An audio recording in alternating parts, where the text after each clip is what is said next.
आज के इस वीडियो के अंतर्गत देखिए क्लास 11th के सभी छात्र ध्यान देकर सुने।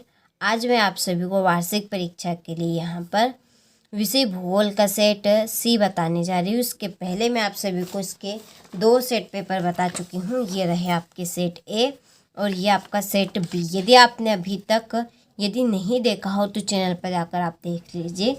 इस तरह के आपको देखिए 4 सेट पेपर दिए जाएंगे। एक ये आपका रहा है सेट डी।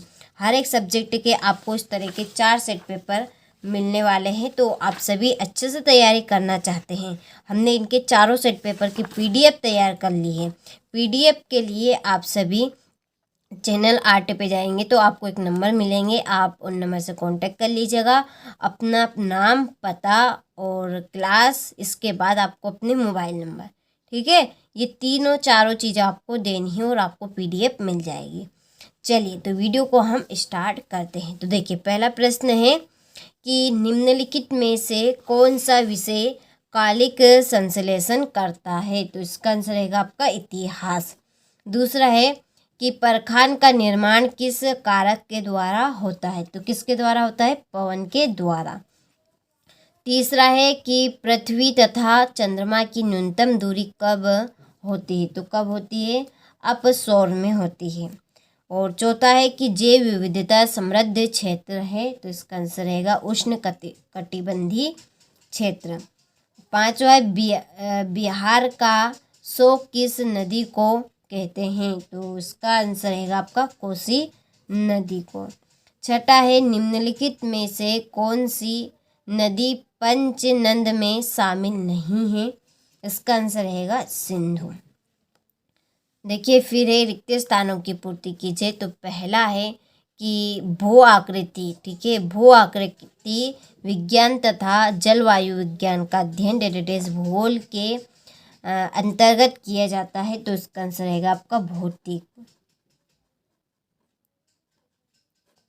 दूसरा है प्रशांत महासागर के किनारे पर सक्रिय ज्वालामुखी का क्षेत्र डेटाबेस कहलाता है। क्या कहलाता है? Ring of fire.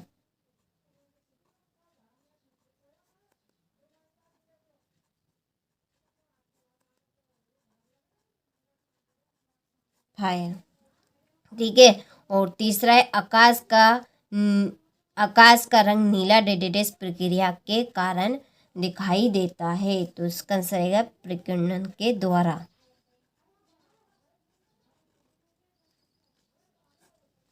और चौथा है विश्व संरक्षण समिति का उद्देश्य डेटाबेस को सुरक्षित रखना है। तो जैव विविधता।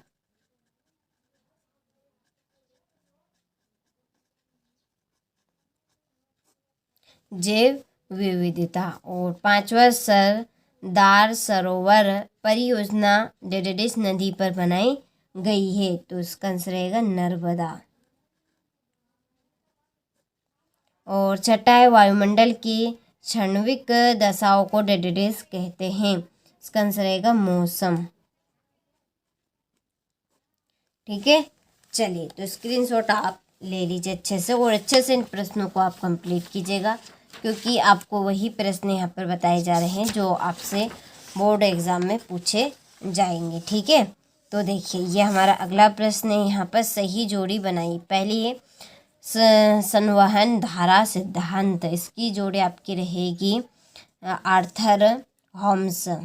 दूसरी है पृथ्वी पर महासागरों की उत्पत्ति 400 करोड़ वर्ष पूर्व। तीसरी है व्रत ज्वार की जोड़ी है पूर्णिमा तथा अमावस्या। और चौथी है गांधी सागर बांध, ये आपका चंबल नदी। फिर है गर्मी की लहर उत्तर प्रदेश। चलिए तो ये जोड़ी कंप्लीट हो चुकी है। अब हम देखते हैं वाक्य में उत्तर। तो देखिए भूगोल में प्रादेशिक उपागम का विकास किसने किया। तो उन्होंने किसने किया है? तो कार्ल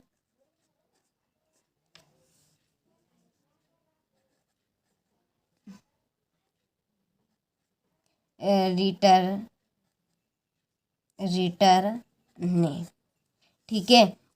फिर एक प्रकाश वर्ष किसका मापन है? अंतरिक्ष दूरी का।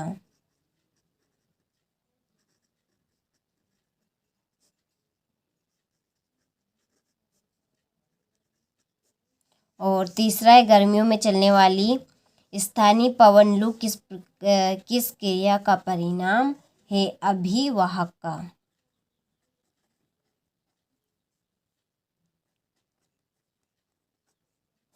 अभिवाहन का। भारत का दक्षिणतम बिंदु कौन सा है? अक्षांश। और पांचवा, ऊपरी वायुमंडल की वायु राशि बताओ जो भारत में मानसून पवने लाती है। जेट प्रहार, जेट प्रवाह। ठीक है, चलिए इसके बाद में कि सुनामी आने का प्रमुख कारण भूकंप है, तो ये सत्य है। दूसरा, निक्षेपण अपरदन का परिणाम होता है, ये आपका सत्य है। ठंडी जलधाराएं महाद्वीपों के पूर्वी तट पर बहती है, असत्य है। मानव के आने से जैव विविधता में तेजी से कमी आने लगी थी, ये सत्य है। भारत की संपूर्ण तट रेखा द्वीप समूह समेत 7517 किलोमीटर है, सत्य है। वन्य संरक्षण नीति में 1988 में संशोधन किया गया, तो ये भी आपका सत्य रहेगा। ठीक है, चलिए इसके बाद में भूगोल विषय का महत्व लिखिए। भू विक्षेपी पवने क्या है? हॉट स्पॉट से आप क्या समझते हैं? भारत के पूर्वी तट को किन दो तटों से जाना जाता है? यहाँ से स्क्रीनशॉट ले लीजिए आप। इसके बाद में देखिए, पश्चिमी तटीय मैदान पर कोई डेल्टा क्यों नहीं है? भारत में अधिक सूखा प्रभावित क्षेत्रों के नाम। तापमान के व्युत्क्रम को समझाइए। महासागर की लवणता को प्रभावित करने वाले कोई 3 कारक लिखिए। फिर हिमालय पर्वत और प्रायद्वीपीय पठार में उच्चवच के लक्षणों में अंतर बताइए। उष्णकटिबंधीय तूफान की उत्पत्ति के लिए कौन सी परिस्थितियाँ अनुकूल है? भूकंप किसे कहते हैं? भूकंप के 3 प्रकार लिखिए। पटल विरूपण में किन किन क्रियाओं को सम्मिलित किया जाता है? अंतः उष्णकटिबंधीय अभिसरण क्षेत्र क्या है? एक रेखा चित्र भी बनाइए। और ये आपका 20वां प्रश्न। भारत के मानचित्र पर निम्नलिखित को दर्शाइए। कोकण तट, नीलगिरी पर्वत, भोरघाट और ज्वारी वन। ठीक है, चलिए तो आप सभी ने अच्छे से स्क्रीनशॉट ले लिया हूँ प्रश्नों का, तो अच्छे से आप इन प्रश्नों को कंप्लीट करें।